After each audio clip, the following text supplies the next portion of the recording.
Perselisihan orang tua adalah masalah yang cukup besar bagi pertumbuhan anak. Dan saya merupakan salah satu anak yang merasakan hal tersebut. Jarang mendapatkan kasih sayang, di mana hal tersebut merupakan suatu hak yang penting untuk seorang anak dapatkan. Semua bermula ketika saya berada di bangku sekolah dasar. Perselisihan kecil perlahan-lahan tumbuh kepada orang tua saya. Saat dimana saya masih anak-anak yang belum mengerti tentang pertentangan dan perdebatan, dan juga yang seharusnya tidak saya lihat. Berjalan waktu, perubahan sikap mulai timbul. Perhatian yang awalnya selalu saya dapatkan perlahan-lahan menghilang, tergantikan oleh keegoisan kedua orang tua. Pada titik ini, saya yang masih anak-anak mulai merasakan apa itu kesendirian. Memasuki remaja, tidak diperhatikan sudah menjadi hal yang telah saya anggap, ya sudahlah. Pada tahap ini, perhatianku mulai teralihkan dengan mengenal yang namanya cinta. Sebuah alasan yang membuatku termotivasi bersaing, mendapatkan juara kelas, supaya mendapatkan perhatian dari sang pujaan hati.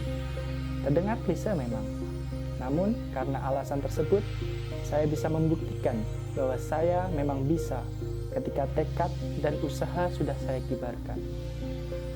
Kisahku berlanjut di masa SMA, masa di mana dikatakan masa-masa yang paling indah. Waktu di mana jati diri mulai dicari, masa di mana prestasi mulai dititih, dan kisah cinta adalah cerita utama di panggung per-SMA-an. Namun, masa-masa indah tersebut tidaklah berjalan mulus, seperti cerita dongeng ataupun cerita pada sinetron.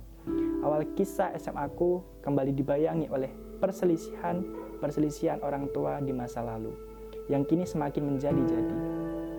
Sebuah bibit yang menumbuhkan rasa tidak nyamanku berada di rumah, memberikan sugesti kepadaku bahwa cinta adalah hal yang semu. Begitulah kisah SMA-ku bermula. Namun tidak selamanya badai menerjang, bukan? Pada masa pertengahan SMA-ku, teman-teman banyak yang menguatkan, teman-teman banyak yang mendorongku untuk mengalihkan keterpurukan menuju hal yang positif. Banyak hal kami lakukan bersama, kegiatan-kegiatan sekolah kami lakukan, hingga pada akhirnya ada di titik saya terpilih menjadi ketua OSIS periode tersebut. Tidak selamanya badai menerjang, namun bukan berarti badai tidak akan datang kembali. Begitu pula masalah yang menghampiriku.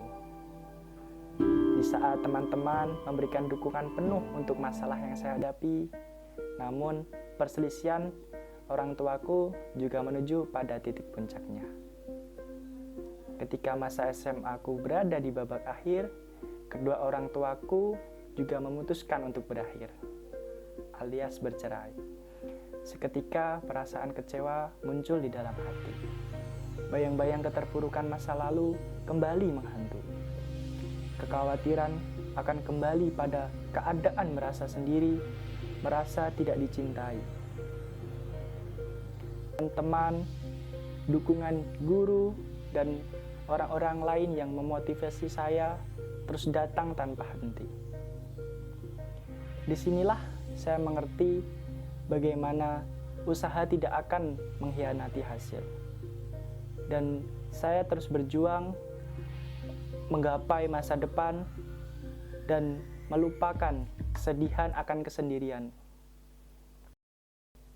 Saya Ridho Wahyu Adi Nugroho, mahasiswa Teknik Sipil dan Lingkungan IPB University, jalur SNMPTN tahun 2020. Sampai jumpa.